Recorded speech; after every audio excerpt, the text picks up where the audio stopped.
اللهم صل على محمد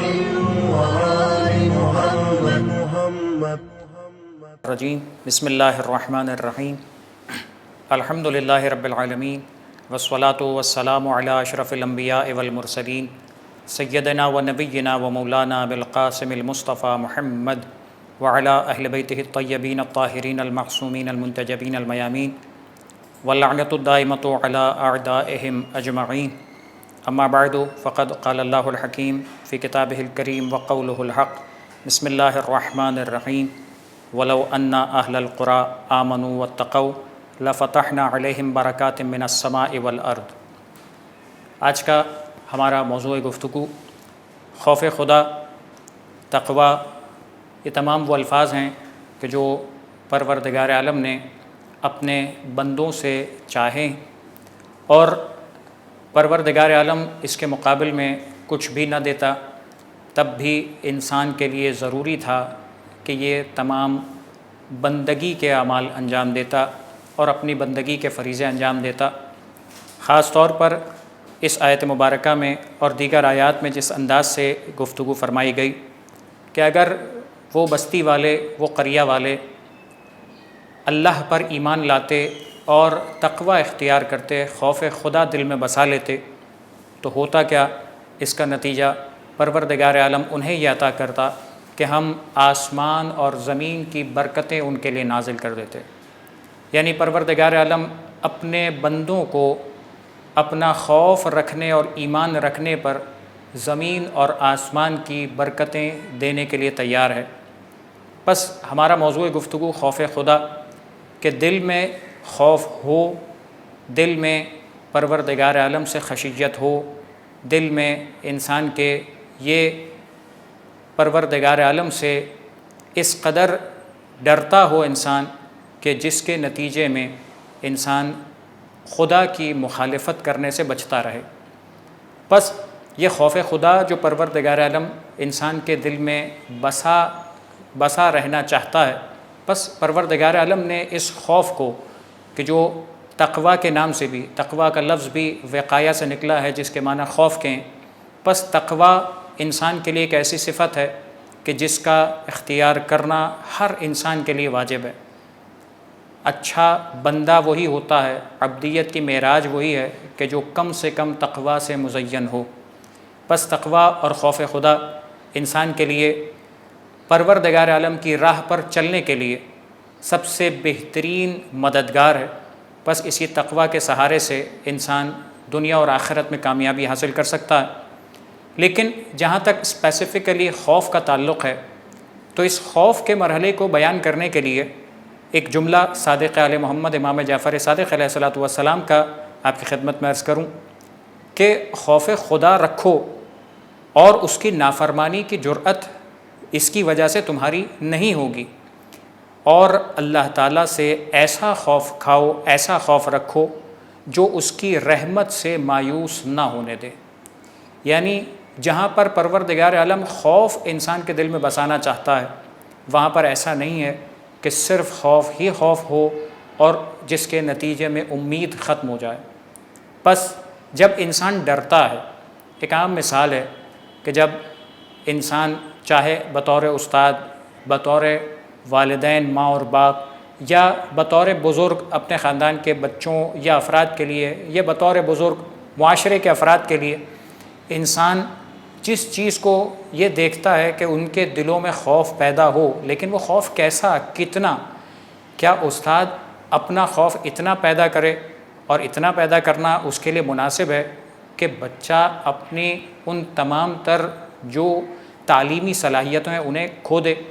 کیا ماں باپ اتنا خوف اپنے بچوں کے اندر پیدا کریں؟ یہ پروردگار نے چاہا ہے؟ نہیں،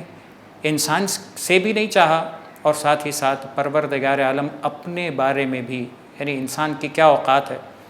پروردگار اپنے بارے میں بھی جہاں خوف کی بات کرتا ہے، وہاں پر چھٹے امام فرماتے ہیں کہ خوف اتنا زیادہ نہ ہو کہ جس کے نتیجے میں انسان کی وہ امید ختم ہو جائے کہ پروردگار عالم کی رحمت سے امید بھی رکھنی ہے۔ بس یہ افراط اور تفریط، یعنی دو ایسے اینڈ پوائنٹس کہ اگر خوف بڑھ جائے، انسان کی زندگی میں، تو خوف کا بڑھ جانا انسان کے لیے کتنا نقصان دہ ہو سکتا ہے، اس کی ایک مثال یہ کہ جب ایک انسان انتہا سے زیادہ خوف زدہ ہو جاتا ہے اور انتہا سے زیادہ کسی چیز سے ڈر جاتا ہے تو اپنے ان فطری جذبوں کو بھی فراموش کر دیتا ہے، اپنی اس نارمل زندگی کو بھی ختم کر دیتا ہے، بس اس خوف کے نتیجے میں جو اسے کرنا چاہیے وہ بھی نہیں کرتا، اور احتیاط کے اس مرحلے تک چلا جاتا ہے کہ جس احتیاط کے مرحلے پر انسان کو نہیں پہنچنا چاہیے۔ بس خوف خدا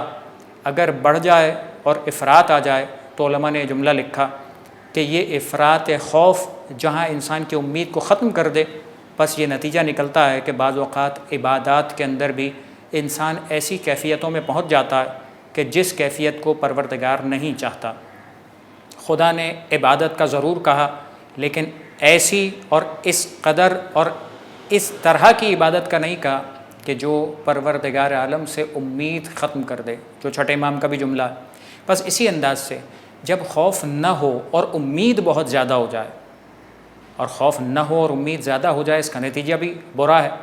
یعنی جب انسان پروردگار عالم کی رحمت سے اتنی امید رکھتا ہے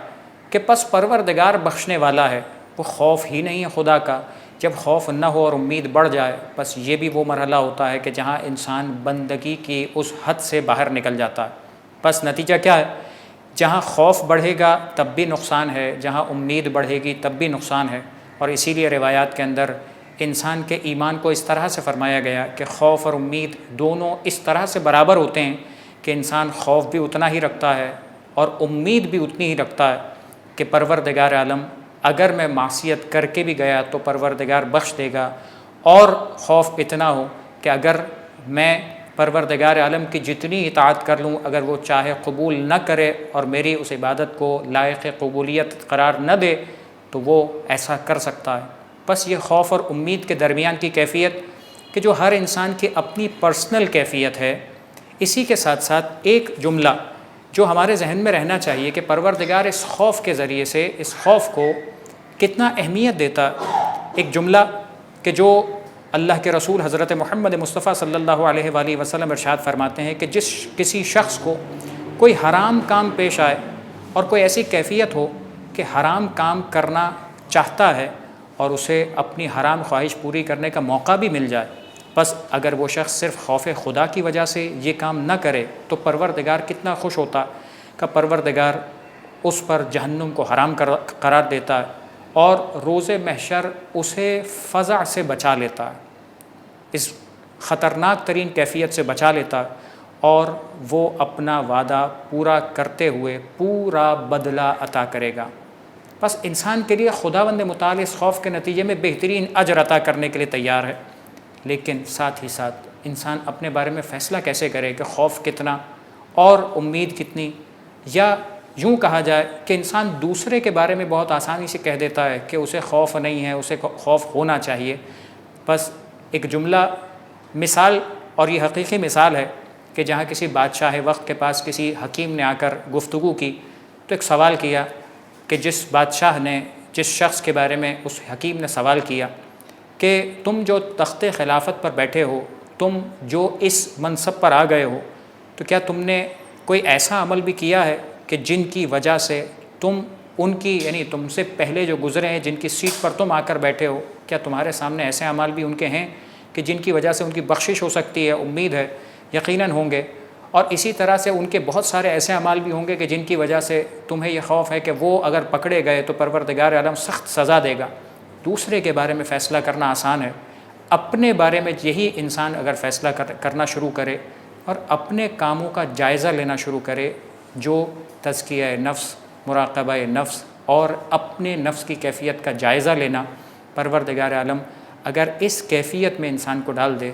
بس انسان قابل ہو جائے گا کہ جس طرح سے دوسروں کو اینالائز کرنے کی دنیا کوشش کرتی ہے، آج اگر ہر انسان اپنے آپ کو اینالائز کرنا شروع کرے کہ میں نے کیا کیا ہے کہ جس کی وجہ سے پروردگار مجھے بخش دے گا، میں نے کیا کیا ہے کہ جس کی وجہ سے پروردگار کی گرفت میں آ جاؤں گا، بس جب انسان اس خوف خدا کو اپنے دل میں بسائے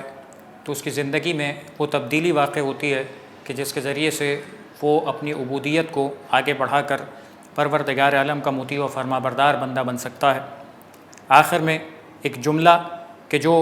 امام علی ابن الحسین زین العابدین علیہ الصلوۃ والسلام اپنی دعاؤں میں ارشاد فرماتے ہیں کہ انسان کے دل میں کیا تمنا اور کیا خوف ہو، بس مولا فرماتے ہیں کہ مجھے کیا ہوا ہے کہ میں گریہ نہ کروں، بکا نہ کروں، بس مجھے یہ معلوم نہیں کہ میرا ٹھکانہ کہاں ہوگا۔ میں دیکھتا ہوں کہ میرا نفس مجھے دھوکہ دے رہا ہے اور گردش ایام مجھے بیکار کر رہے ہیں۔ میں موت کو ہر وقت سر پر لٹکتے ہوئے دیکھتا ہوں۔ مجھے کیا ہوا کہ میں گریہ نہ کروں، میں جان کنی کے مرحلے کو یاد کر کے گریہ کرتا ہوں، قبر کے اندھیرے پر روتا ہوں، لحد کی تنگی پر روتا ہوں، منکر و نکیر کے سوال سے خوفزدہ ہوتا ہوں۔ بس یہ قبر کی ذلت اور یہ تمام وہ مراحل کہ جس کو انسان تصور کرے تو اپنے آپ کو اس دنیا میں ایسے تبدیل کر لے کہ جس کے بعد وہ پروردگار عالم کے سامنے سرخرو ہو سکے۔ اس دعا کے ساتھ کہ پروردگار عالم ہمیں خوف خدا کے ساتھ زندگی گزارنے کی توفیق عطا فرمائے۔ وآخر دعوانا ان الحمد للہ رب العالمین۔ اللهم صل على محمد